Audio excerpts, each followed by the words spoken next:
शिक्षा विभाग के अपर मुख्य सचिव के पाठक और इंडियन मेडिकल एसोसिएशन के पूर्व अध्यक्ष के बीच विवाद बढ़ता जा रहा है। के पाठक ने अपने अधिवक्ता नरेश दीक्षित के माध्यम से इंटरनेट मीडिया में डॉक्टर अजय कुमार द्वारा आपत्तिजनक टिप्पणी को लेकर कानूनी नोटिस भेजा है। नोटिस में के पाठक ने उनसे माफी मांगने के लिए कहा है। माफी नहीं मांगने की स्थिति में उन पर कानूनी कार्रवाई की बात भी कही गई है। इधर डॉक्टर अजय कुमार के मुताबिक वह शिक्षा विभाग के अपर मुख्य सचिव के पाठक को कानूनी नोटिस भेजेंगे।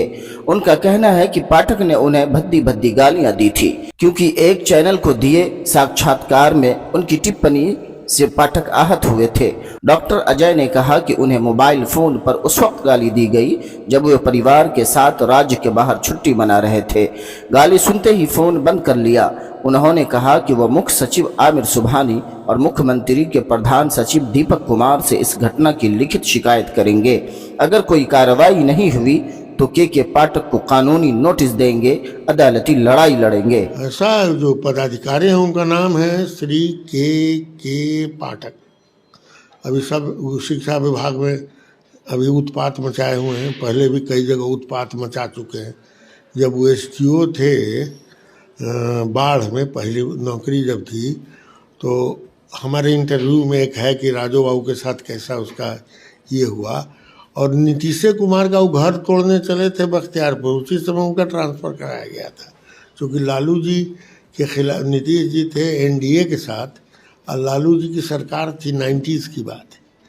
तो खैर रातों रात इनका ट्रांसफ़र हुआ। तो ये व्यक्ति कुछ ऐसा है जिसके बारे में सब लोग परेशान हैं, लेकिन कोई बोलना नहीं चाहता है। और मैं स्पष्ट वक्ता हूँ और बोलता हूँ, और इनके कई इंसिडेंसेस का मैं गवा रहा हूँ। हमसे न्यूज़ चैनल ने पूछा, एक मित्र ने, कि अजय बाबू उनका तो वेबसाइट पर तो बहुत आया हुआ है, क्या क्या इरेटिक बिहेवियर। लेटेस्ट उनका था वो डिप्टी कलेक्टर को जो गाली दिया और बिहार को गाली दिया और खुलेआम गाली दिया। तो आप इससे भी ज़्यादा जानते हैं। हाँ, मैं खूब जानते हैं, एक एक चीज़ जानते हैं। तो उसी पर मैंने एक इंटरव्यू दिया था 8 सितंबर को एक निजी चैनल पर। तो वो चैनल बहुत ज़्यादा वायरल हुआ इंटरव्यू। तो आई गई बात, कहते मुझे जो मिलता था वो कहता था आपका इंटरव्यू बड़ा बढ़िया है। 25 दिसंबर को क्रिसमस डे पर मैं हॉलीडे पर था अपने परिवार के साथ केरला में। अचानक 10 बजे करीब एक फ़ोन आया लैंडलाइन से कि हमारे एडिशनल चीफ सेक्रेटरी के पाठक जी आपसे बात करना चाहते हैं। मैंने कहा नहीं, बात करूंगा, अभी मैं परिवार के साथ यहाँ घूम रहा हूँ। फिर 5 मिनट के 2-3 मिनट के बाद फ़ोन आया उसी लैंडलाइन से कि वो आपसे बात करना चाहते हैं। तब तक मुझे अंदाज हो गया था कि लगता है वो इंटरव्यू ही देखा है, आई थोड़ा उन्माद में आ गया है, क्योंकि बहुत उन्मादी आदमी है। तो हमने कहा कि अब यदि रिफ्यूज़ करता हूँ मैं लैंडलाइन, तो हड़बड़ा करके अपने फ़ोन से फ़ोन करेगा। उसको दिमाग तो इतना रहेगा नहीं कि नहीं करना चाहिए, रिकॉर्ड हो जाएगा। दोबारा ही मैंने रिफ्यूज़ किया और लो एंड बिहोल्ड जो मैंने कहा था वही हुआ। 2 मिनट में इसका फ़ोन आ गया। मैंने देखा कि ये जो है कॉलर ID पर के पाठक, मैंने उठा लिया। मैंने कहा हेलो, मैं के पाठक बोल रहा हूँ, वो ऑडियो आप लोग को मैंने दे दिया है। आप डॉक्टर अजय कुमार? मैंने कहा हाँ। इधर आपने कोई स्टेटमेंट दिया है? मैंने हाँ, कुछ दिन पहले दिया था। अब उसके बाद मतलब जिन शब्दों का उसने प्रयोग किया है, 2 ही शब्द जो प्रयोग किया तो मैंने लाइन काट दिया। वो शब्द आपके पास है, इसलिए लाइन काट दिया कि मेरा पोता पोती साथे था, बहू थी, और ये हम लोग गाड़ी में थे, पत्नी थी। अब वो पोता पोती को तो आइडिया है कि पाठक जी घर स्कूल में जाके बच्चों को सिखाते हैं अच्छी शिक्षा होनी चाहिए, नैतिक आपकी जिम्मेवारी क्या है, आपको बढ़िया आचरण होना चाहिए। और पाठक जी कहा कि इनकी आदत एक है, जब ये गाली देना सुनते करते हैं, आप उनका रिकॉर्ड देखिए, तो रुकते ही नहीं 1-1.5 मिनट। दुनिया के सब चुनिंदा गालियां एक साथ देते हैं। हमने कहा जल्दी काटो भाई, तो मैंने काट दिया। बस यही तो कहानी हुई। कोई एक्शन भी आप इस पे लेने वाले हैं क्या? अभी कैसे हम बता देंगे चैनल को, आगे आगे देखिए क्या होता है, छोड़ने वाले हम थोड़े हैं। अच्छा सर। अरे भाई, मैं कोई एक, इसने जितना लोगों को सताया है बिहार में, शिक्षा विभाग में अभी सता रहा है, एक्साइज में सताया, हेल्थ में रहा वहाँ सताया, जहाँ भी नौकरी की, एक पत्रकार को गिरिडीह में पीट दिया था, एसडीओ था।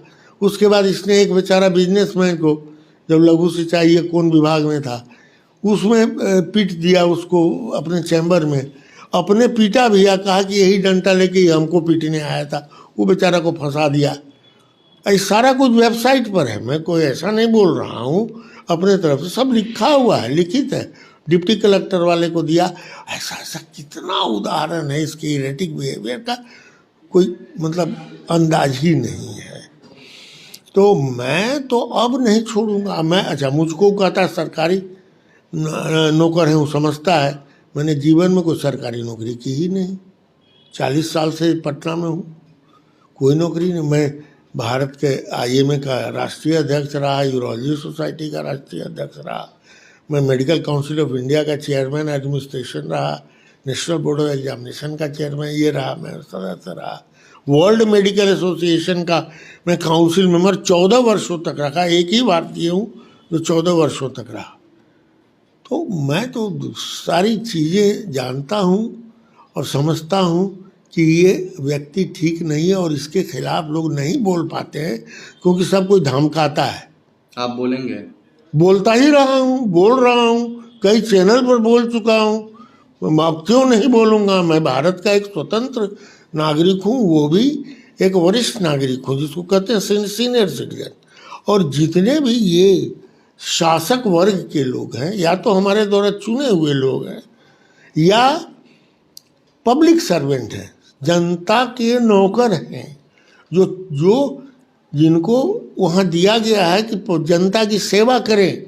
दे are not the officers of British time, they are the officers to serve us, and if they are not behaving properly, यदि उनका आचरण ठीक नहीं है तो जनता को पूर्णतः अधिकार है उसमें भी हम लोग ऐसा गार्जियन लोग को किसी को पॉइंट आउट करें कि इनका आचरण सही नहीं है और इस व्यक्ति के साथ मैंने इसको रोकने की जरूरत है। अरे ऐसा कोई आचरण होता है जी?